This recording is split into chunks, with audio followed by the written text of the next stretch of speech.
എല്ലാവർക്കും സ്വാഗതം. ഈ റിവ്യൂ ഇഷ്ടപ്പെടുവാണെങ്കിൽ ഒന്ന് ലൈക്ക് ചെയ്തും സബ്സ്ക്രൈബ് ചെയ്തും സപ്പോർട്ട് ചെയ്യണേ. അപ്പോൾ ബാലേന്ദ്രൻ പറയുന്നുണ്ട്, അവിടെ എന്തെങ്കിലും പ്രശ്നങ്ങളുണ്ടെങ്കിൽ തന്നെ അത് സോൾവ് ചെയ്യാൻ അലീനയ്ക്കറിയാം. ഏതൊക്കെ കാര്യത്തിൽ ഇടപെടണം, എന്തൊക്കെ ചെയ്യണമെന്ന് അവൾക്ക് നന്നായിട്ട് അറിയാം എന്ന് പറയുമ്പം മനു പറയും അത് നേരെ ആംഗ്ലേന്ന്. അന്നേരം അതിൻ്റെ കൂടെ ബാലേന്ദ്രൻ പറയുന്നുണ്ട്, സ്റ്റാലിനും കുറച്ച് പഠിക്കാനുണ്ട്. അയാൾ ഇപ്പോഴും വിചാരിച്ചേക്കുന്നത് അയാൾ എന്തോ മേജർ സാബായിട്ട് ഇരിക്കുവാണ് എന്നാണ്. അവിടുന്ന് അയാൾ പടിപടിയായിട്ട് താഴോട്ട് ഇറങ്ങി വരണം. അതേതായാലും പടിപടിയായിട്ട് പയ്യെ പയ്യെ അലീന തന്നെ ചെയ്തോളും. അതെനിക്ക് മനസ്സിലായിട്ടുണ്ട് എന്ന് ബാലേന്ദ്രൻ പറയുന്നുണ്ട്. അത് കഴിയുമ്പം മനു ബാലേന്ദ്രനോട് ചോദിക്കുവാണ്, അലീനെ അവിടെ കൊണ്ട് വിട്ടിട്ട് പോകുന്നപ്പം അങ്കിളിനൊന്നും തോന്നിയില്ലേ എന്ന്. അന്നേരം ബാലേന്ദ്രൻ പറയുന്നുണ്ട്, മനസ്സിൽ ഒരുപാട് വിഷമമുണ്ട്, അത് പുറത്ത് കാണിക്കാതെ ഞാൻ പിടിച്ചു നിർത്തിയേക്കുവാണ്. അവൾ വീട്ടിലുണ്ടായിരുന്നപ്പോൾ വീട്ടിൽ ജീവിക്കാൻ ഒരു രസമുണ്ടായിരുന്നു, ഒരു ഭംഗിയുണ്ടായിരുന്നു. ഇനി എൻ്റെ കാര്യം എന്താകും എന്ന് എനിക്കറിയത്തില്ല. എൻ്റെ ഊന്നുകൂടിയായിരുന്നു, എൻ്റെ ബലമായിരുന്നു അവൾ എന്ന് ബാലേന്ദ്രൻ പറയുന്നു. എന്നിട്ട് സങ്കടത്തോടെ ബാലേന്ദ്രൻ പറയുവാണ്, ഏതായാലും അവളില്ലാത്ത വീട്ടിലേക്ക് ഞാൻ ഇന്ന് വരുന്നില്ല. ഇവിടെ എവിടെയെങ്കിലും ഒരു റൂം എടുത്ത് ഇന്ന് കിടക്കും. അവളെ ആ വീട്ടിലേക്ക് കൊണ്ടുവിട്ടിട്ട് എല്ലാവരും അങ്ങ് പോയി എന്ന് അവൾക്ക് തോന്നരുതല്ലോ. ഏതായാലും ചുറ്റുപാടുമൊക്കെ ഒന്ന് അവൾ മനസ്സിലാക്കട്ടെ. ഇന്ന് രാത്രി ഞാൻ തിരിച്ചു വരുന്നില്ല എന്ന് ബാലേന്ദ്രൻ പറയും. അന്നേരം മനു പറയുന്നുണ്ട്, ശരി അങ്കിളെ, എനിക്കെല്ലാം മനസ്സിലാവുന്നുണ്ട്. ഇപ്പം ഞാൻ നിൽക്കുന്നത് അങ്കിളിൻ്റെ വീട്ടിലാണ്. ഒരാളെ ഈ വീട്ടിൽ നിന്ന് പോയിട്ടുള്ളൂ. പക്ഷേ ഈ വീടിൻ്റെ ഇപ്പോഴത്തെ അന്തരീക്ഷം കണ്ടിട്ടുണ്ടെങ്കിൽ ഇവിടെയുള്ളവരെല്ലാം കൂടൊഴിഞ്ഞു പോയതുപോലെയാണ് എന്ന് പറയുന്നു. അന്നേരം ബാലേന്ദ്രൻ പറയുന്നുണ്ട്, എങ്കിലായിക്കോട്ടെടാ, ഏതായാലും ഇന്ന് ആ വീട്ടിലേക്ക് ഞാനില്ല കേട്ടോ, ഞാൻ വെക്കുവാണ്, പിന്നെ വിളിക്കാം. അതുപോലെ വൈകിട്ട് അലീനയെ ഒന്ന് വിളിക്കണം, അവളെ ഒന്ന് ആശ്വസിപ്പിക്കണം എന്നൊക്കെ പറയും. എന്നാൽ ശരി അങ്കിളേ എന്ന് പറഞ്ഞ് മനുവും ഫോം വയ്ക്കുവാണ്. ബാലേന്ദ്രൻ ഫോം വെച്ചതിന് ശേഷം ഭയങ്കര വിഷമവും സങ്കടമൊക്കെയാണ്. വണ്ടി ഒരിടത്ത് കൊണ്ടേ നിർത്തുന്നു. അത് കഴിഞ്ഞ് കുറച്ച് വെള്ളമൊക്കെ കുടിച്ചിട്ട് ഇങ്ങനെ വിഷമിച്ച് സങ്കടപ്പെട്ട് ഇങ്ങനെ കുറച്ച് നേരം വണ്ടിയിൽ തന്നെ ഇരിക്കും. പിന്നീട് വൈജയന്തിയെ കാണിക്കുന്നുണ്ട്. വൈജയന്തിക്ക് നല്ല രീതിയിൽ നടക്കാറൊന്നും ആയിട്ടില്ല കേട്ടോ, കാലിന് വേദനയുണ്ട്. എങ്കിലും സ്റ്റെയർ കേസ് വലിഞ്ഞു കയറി മുകളിൽ ചെല്ലും. എന്നിട്ട് ചുറ്റും ഒന്ന് നോക്കുന്നുണ്ട് കേട്ടോ, രോഹിത്തിൻ്റെ റൂമിൽ ആരെങ്കിലും ഉണ്ടോ എന്നൊക്കെ. ഇല്ല എന്ന് തോന്നുന്നുകൊണ്ടാണെന്ന് തോന്നുന്നു. നേരെ ബാലേന്ദ്രൻ്റെ റൂമിലോട്ട് കയറി ചെല്ലുന്നു. അവിടെ ചെന്ന് ചുറ്റുവട്ടമൊക്കെ ഒന്ന് നോക്കും. എന്നിട്ട് അവിടുത്തെ ഇരിക്കുന്ന അലമാരയൊക്കെ ഒന്ന് തുറക്കാൻ നോക്കുവാണ്. പക്ഷേ അലമാരയെല്ലാം പൂട്ടി വെച്ച് നോക്കുക കേട്ടോ, ഒന്നും തുറക്കാൻ പറ്റുന്നില്ല. അത് കഴിഞ്ഞ് പയ്യെ വന്ന് ബാലേന്ദ്രൻ്റെ ഇരുന്ന കണക്കൊക്കെ എഴുതുന്ന ഒരു ടേബിളുണ്ടല്ലോ, ആ ടേബിളിൻ്റെ അകത്തും ഒന്ന് പരിശോധിച്ച് നോക്കുന്നുണ്ട്.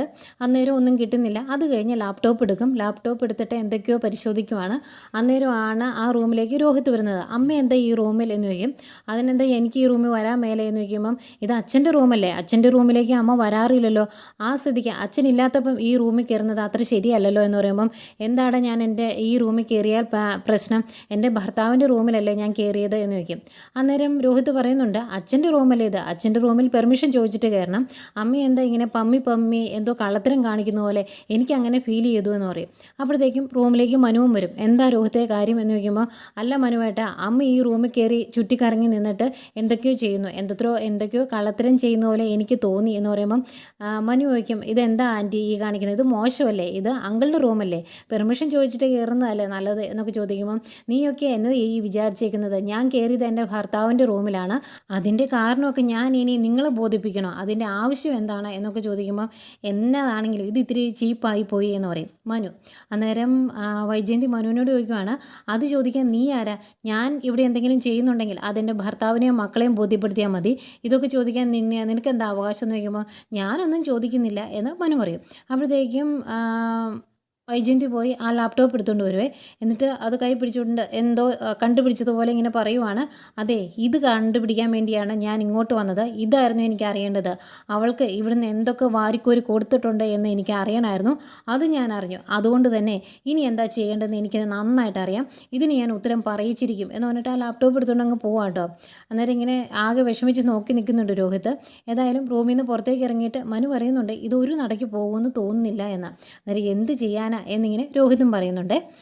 പിന്നെ കാണിക്കുന്നത് നമ്മുടെ അലീനയാണ്. അലീന ആ വീട് മൊത്തം ചുറ്റി നടന്ന് കാണിക്കുവാണ്. ആൻ്റപ്പൻ വലിയ റൂമുകളും വലിയ ഹാളും ഒക്കെയാണ്. അപ്പോൾ ഓരോന്നും കാണിക്കുമ്പം അലീന ചോദിക്കുന്നുണ്ട്, ഒരാൾക്ക് താമസിക്കാൻ എന്തിനാ ഇത്രയും വലിയ വീട്, ഇതിൻ്റെ ആവശ്യമുണ്ടോ എന്ന് ചോദിക്കുമ്പം, ഇങ്ങനെ വലിയൊരു വീട് പണിതിട്ടേക്കുവാണ്, വെറുതെ കിടക്കുവാണ്, പിന്നെ ഇതൊക്കെ തൂത്തും തുടച്ചൊക്കെ വൃത്തിയാക്കി ഇട്ടേക്കും എന്ന് പറയും. അന്നേരം അലീന പറയുന്നുണ്ട്, ഇങ്ങനെ ലക്ഷങ്ങളാണ് വെറുതെ കിടന്നു പോകുന്നത്, കുറേ കാലം കഴിയുമ്പം ഇതെല്ലാം ഇടിച്ചു കളഞ്ഞിട്ട് വേറെ ആരെങ്കിലും വന്ന് പുതുക്കി പണിയും, അങ്ങനെ എത്ര പൈസയല്ലേ വെറുതെ പോകുന്നത് എന്നൊക്കെ പറയുമ്പം ഓരോ രീതികളെ എന്ന് പറയും. എന്നിട്ട് എൻ്റെ അപ്പം ഇനിയും കാണാനുണ്ട് ഇവിടുത്തെ കുളവും അതുപോലെ ബാക്കി പുരയിടവും ഒക്കെ കാണണ്ടേന്ന് ചോദിക്കുമ്പം കാണണമെന്ന് പറയും. അങ്ങനെ അലീനയും ആൻ്റപ്പനോട് പിന്നെ പുറത്തേക്ക് ഇറങ്ങി വരുവാണ്. അവിടുത്തെ ഗസ്റ്റ് ഹൗസും കുളവും അതുപോലെ കുറേ സ്ഥലങ്ങളൊക്കെ നടന്ന് കാണിക്കും. അതെല്ലാം കണ്ടിട്ട് തിരിച്ചു വരുമ്പം അലീന ചോദിക്കും പ്ലാന്റർ ആണെന്നല്ലേ പറഞ്ഞത്, അപ്പോൾ തോട്ടം എവിടെയാണ് എന്ന് ചോദിക്കും. അന്നേരം ആൻ്റപ്പൻ പറയുന്നുണ്ട് തോട്ടം വേറൊരു സ്ഥലത്താണ്, ഇവിടെ 3-3.5 ഏക്കർ സ്ഥലമുള്ളൂ, അത് ഏകദേശം 100-150 ഏക്കർ സ്ഥലമുണ്ട്, അത് കാണണമെങ്കിൽ സാറ് തന്നെ കൊണ്ടുപോകും, കുറച്ച് അപ്പുറത്തേക്ക് പോകണമെന്ന് പറയും. അന്നേരം ആയിക്കോട്ടെ സാരമില്ല എന്ന് പറയുന്നു. ഏതായാലും അവിടെ എല്ലാം കണ്ടതിന് ശേഷം അവർ കയറി പോരുവാണ്. ഈ സമയം വൈജയന്തി ഇവിടെ വീട്ടിൽ വിചാരണ തുടങ്ങിക്കഴിഞ്ഞിരിക്കുന്നു.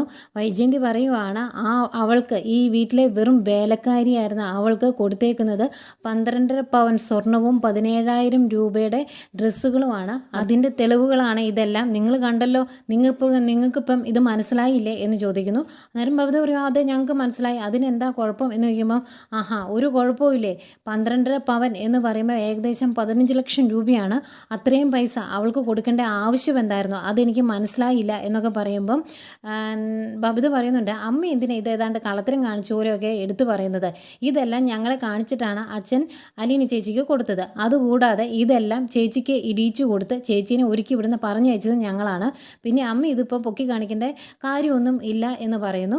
അന്നേരം ബബിതയോട് പറഞ്ഞിട്ട് കാര്യമില്ല എന്ന് വൈജയന്തിക്ക് മനസ്സിലായി. അതുകൊണ്ട് തന്നെ വൈജയന്തി നേരെ രോഹിത്തിൻ്റെ അടുത്തോട്ട് ചെല്ലും.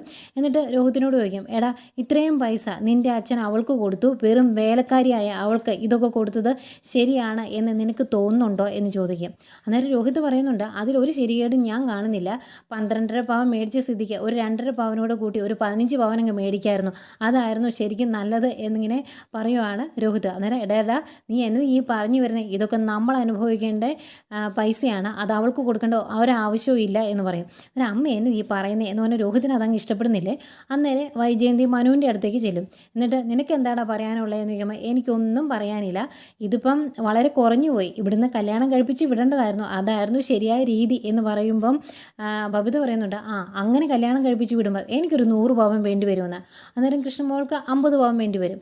അപ്പം അതൊക്കെ കേട്ട് കഴിയുമ്പോഴത്തേക്കും മനു പറയുന്നുണ്ട് അതൊക്കെ വെച്ച് നോക്കുമ്പോൾ ഇത് വളരെ കുറഞ്ഞു പോയില്ലേ ആൻറ്റി, ഇതിപ്പോൾ ലാഭമാണല്ലോ എന്ന് പറയുമ്പോഴത്തേക്കും വൈജയന്തി പറയുവാണ് എൻ്റെ മക്കൾക്ക് എത്ര കൊടുത്താലും എനിക്ക് കുഴപ്പമൊന്നുമില്ല, അതിന് കണക്ക് വയ്ക്കേണ്ട കാര്യമൊന്നുമില്ല, അതുപോലെയാണോ ഇവള് എന്ന് ചോദിക്കുമ്പോൾ ആൻറ്റിയെ സ്വന്തം മോളായിട്ട് അങ്ങ് കണ്ടാൽ മതി, അപ്പോൾ പ്രശ്നം തീർന്നല്ലോ എന്ന് പറയും.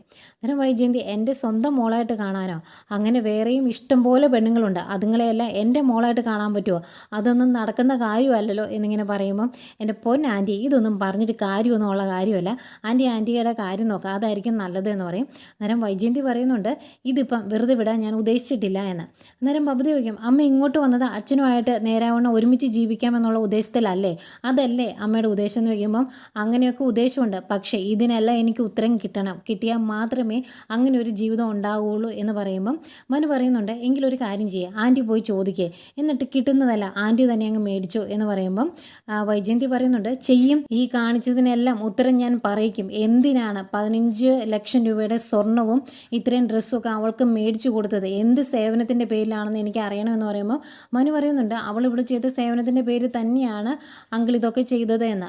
അന്നേരം ഇതിനു മുമ്പ് നിന്ന് വേലക്കാരികൾക്കൊന്നും ഇല്ലാത്ത എന്ത് പ്രത്യേകതയാണ് ഇവൾക്കുള്ളത്, അതിന് മാത്രം ബാലേന്ദ്രനും അവളും തമ്മിൽ എന്ത് ബന്ധമുള്ളത് അതെനിക്കറിയണം, നിങ്ങൾക്കാർക്കും മനസ്സിലാകുകയില്ല, ഞാനൊരു പെണ്ണായതുകൊണ്ട് എനിക്ക് മനസ്സിലാകും എന്ന് പറയുവാണ് വൈജയന്തി. അന്നേരം മനു പറയുന്നുണ്ട് ആൻറ്റി ആവശ്യമില്ലാത്തൊന്നും ചിന്തിക്കേണ്ട, അവളിവിടെ പല സേവനങ്ങളും ചെയ്തിട്ടുണ്ട്, അങ്കിളിന് ഹാർട്ട് അറ്റാക്ക് വന്ന് വീണ സമയത്ത് ആംബുലൻസ് വിളിച്ച് അങ്കിളിനെ രക്ഷിച്ചത് അവളല്ലേന്ന് ചോദിക്കുമ്പോൾ ആംബുലൻസ് വന്ന് കൂട്ടിക്കൊണ്ടുപോയി, അതിനിപ്പോൾ എന്താ പറയാനിരിക്കുന്നതെന്ന് ചോദിക്കും. അന്നേരം മനു പറയും അന്ന് രോഹിത്തിനെ രക്ഷിച്ചത്, പോലീസുകാർക്ക് ഒറ്റിക്കൊടുക്കാതെ രോഹിത്തിനെ രക്ഷിച്ചത് അവളല്ലേ, അന്ന് അവൾ രോഹിത്തിൻ്റെ പേര് പറഞ്ഞിരുന്നെങ്കിലോ എന്നിങ്ങനെ പറയുമ്പോൾ അവളോട് ആരെങ്കിലും പറഞ്ഞായിരുന്നോ വയറ്റി കത്രിയ കുത്തിക്കയറ്റാൻ, അത് അവൾ തന്നെത്താനെ ചെയ്തതല്ലേ എന്ന് ചോദിക്കും. അന്നേരം ബബിത പറയും അതൊക്കെ പോട്ടെ, രോഹിത്തേട്ടന് ഇപ്പം ഇങ്ങനെ ഒരു ജീവിതം കിട്ടിയത് അലീന ചേച്ചി കാരണമല്ലേ, എങ്ങനെയാണ് രോഹിത്തേട്ടൻ ജയിലിൽ നിന്ന് ഇറങ്ങിയത് എന്ന് ചോദിക്കുമ്പം വൈജയന്തി പറയുവാണ് അവൻ യാതൊരു തെറ്റും ചെയ്തിട്ടില്ല എന്ന് ആ പെണ്ണ് കോടതിയിൽ പറഞ്ഞു. അതും ഇപ്പം അലീനയുടെ ക്രെഡിറ്റ് ആയിട്ട് നിങ്ങളങ്ങ് കൂട്ടിയോ എന്ന് ചോദിക്കുവാണ്. അന്നേരം ആൻറ്റിയോട് പറഞ്ഞിട്ട് കാര്യമില്ല, ആൻറ്റിക്ക് ഇതൊന്നും മനസ്സിലാകില്ല എന്ന് പറയുമ്പോഴത്തേക്കും വൈജയന്തി പറയുവാണ് എവിടുന്നാങ്ങാണ്ടും വന്ന ഒരു എന്ന് പറഞ്ഞ എന്തോ ഒരു പേര് പറയുന്നുണ്ട്, അത് മ്യൂട്ട് ചെയ്തിട്ടോ, നല്ല ഒന്നാന്തരം വാക്കാന്ന് തോന്നുന്നു. ഏതായാലും അതുപോലെ ഒരുത്തിക്ക് ഇതൊക്കെ കൊടുത്തത് എന്തിനാണെന്ന് എനിക്ക് അറിയണം, അത് ഞാൻ പറയിപ്പിക്കുമെന്ന് പറയുമ്പോഴത്തേക്കും മനുവിന് ദേഷ്യം വരും. ഇനി ഇവിടെ നിന്നിട്ടുണ്ടെങ്കിലേ എൻ്റെ ടെമ്പർ തെറ്റും, ഞാൻ പോവുക, ആൻറ്റി എന്നെ അയച്ചാൽ ചെയ്യുക, എനിക്കിനി ഒന്നും കേൾക്കുകയും വേണ്ട എന്ന് പറയും. എന്നിട്ട് കൃഷ്ണമോളെ ബബിതേ ഞാൻ പോവാട്ടോ, രോഹി ഞാൻ പോവാന്ന് പറഞ്ഞിട്ട് മനു അങ്ങ് ഇറങ്ങി പോകുന്ന കൂട്ടത്തിൽ 3 മക്കളും 3 വഴിക്ക് കയറിപ്പോകും. അപ്പോൾ വൈജയന്തി ഇത്രയും അവിടെ ഇട്ട് കോലിട്ട് ഇളക്കാൻ നോക്കിയിട്ട് മക്കൾക്ക് യാതൊരു മാറ്റവും ഇല്ല എന്ന് പറയുമ്പോഴേക്കും അശാത്തി ആകെ തളർന്നു പോവുകയും ആകെ വിഷമത്തിൽ നിൽക്കുവാണ്. ഏതായാലും അവിടുന്ന് പോരുന്ന രോഹിത്ത് നേരെ രേവതിക്കുട്ടിയെ വിളിക്കും കേട്ടോ. ഫോൺ എടുത്ത് കഴിയുമ്പോഴത്തേക്കും അയ്യോ രോഹിയേട്ടനാണോ എന്ന് ചോദിക്കുമ്പോൾ എൻ്റെ പേര് നീ സേവ് ചെയ്തിട്ടുണ്ടായിരുന്നോ എന്ന് ചോദിക്കും. അന്നേരം പേര് സേവ് ചെയ്തിട്ടൊന്നും ഇല്ലായിരുന്നു, പക്ഷേ ആ സൗണ്ട് കേട്ടപ്പോൾ എനിക്ക് മനസ്സിലായി എന്ന് പറയും. എന്നിട്ട് എന്താ വിളിച്ചത് എന്ന് ചോദിക്കുമ്പോൾ ഞാൻ വിളിച്ചത് ഒരു സങ്കടമുള്ളൊരു കാര്യം പറയാനാണ് എന്ന് പറയുമ്പോൾ സങ്കടമുള്ളതൊന്നും എന്നോട് പറയണ്ട എന്ന് പറയും. അന്നേരം രോഹിത്ത് പറയുന്നുണ്ട് പറയാതിരിക്കാൻ പറ്റില്ല, ഈ കാര്യം എന്നെ ഏൽപ്പിച്ചത് നീ തന്നെയാണ് എന്ന് പറയുമ്പം അലിനി ചേച്ചിയുടെ കാര്യമാണോ, പോയോ എന്ന് ചോദിക്കും. അന്നേരം പോയി എന്ന് പറയുമ്പോഴത്തേക്കും ഭയങ്കര വിഷമമാണ് രേവതിക്കുട്ടിക്ക്. അതെന്താ എന്നോട് പറയാതെ പോയത് എന്നിങ്ങനെ പറയുമ്പം എടി നിൻ്റെ അടുത്ത് വന്നിട്ട് പോകാനാണ് അവർ ഉദ്ദേശിച്ചിരുന്നത്, പക്ഷേ ഇവിടുന്ന് ഇറങ്ങിയപ്പോൾ താമസിച്ചു അതുകൊണ്ടാണ് എന്ന് പറയും. അന്നേരം നോണ എന്ന് പറയുമ്പോൾ അല്ലെന്നേ സത്യമായിട്ടും ഇവിടുന്ന് ഇറങ്ങിയപ്പോൾ ചേച്ചിക്ക് ഭയങ്കര ടെൻഷനായിരുന്നു, ഒരുപാട് താമസിച്ച് ഇറങ്ങിയത്, പിന്നെ ആ വീട്ടിലോട്ട് ചെല്ലേണ്ട ഒരു സമയമുണ്ടല്ലോ അതുകൊണ്ട് അവരങ്ങ് പോയതാണ്, ഏതായാലും അവിടെ ചെന്നിട്ട് നിന്നെ വിളിക്കാമെന്ന് പറഞ്ഞിട്ടുണ്ട് എന്ന് പറയും. അന്നേരം ഇതുവരെ അവിടെ ചെന്നില്ലേ, അവർ പോയിട്ട് വിളിച്ചില്ലേ എന്നൊക്കെ ചോദിക്കുമ്പം അച്ഛനും ചേച്ചിയും ഇതുവരെ വിളിച്ചില്ല, ഏതായാലും നമ്മൾ അങ്ങോട്ട് വിളിച്ച് ഡിസ്റ്റർബ് ചെയ്യേണ്ട, പുതിയൊരു വീടല്ലേ, അവരിങ്ങോട്ട് വിളിക്കട്ടെ എന്ന് പറയുന്നു. ഏതായാലും ഭയങ്കര വിഷമമാണ് രേവതിക്കുട്ടിക്ക്. അതിൻ്റെ കൂടെ രേവതിക്കുട്ടി ചോദിക്കും ഏതായാലും ചേച്ചി പോയല്ലോ, ആ സമയം നോക്കി വൈജയന്തിമാല അവിടെ കയറിയോ എന്ന് ചോദിക്കുമ്പോൾ അമ്മ ഇവിടെ ഉണ്ട് എന്ന് പറയും. അന്നേരം രേവതിക്കുട്ടി പറയാം രോഹിയേട്ടൻ്റെ അമ്മയാണല്ലോ അല്ലേ, അതൊരു നിമിഷം ഞാനിപ്പോൾ അങ്ങ് മറന്നുപോയേനെ എന്ന് പറയുന്നുണ്ട്.